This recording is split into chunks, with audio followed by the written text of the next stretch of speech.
देवी प्रपन्नार्ति हरे प्रसीद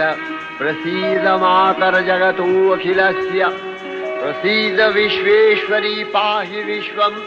त्वमीश्वरी देवी चराचरस्य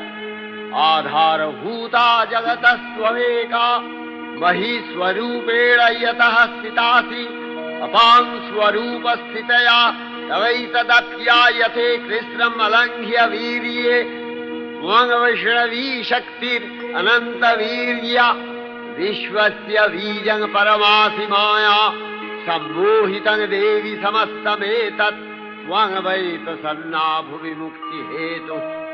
विद्याः समस्ताः तव देवि भेदाः श्रियः समस्ताः सकला जगत्सु तवैकया पूरितमम्बयैतत् का ते स्तुतिः सद्य परापरोक्तिः सर्वभूता यदा देवी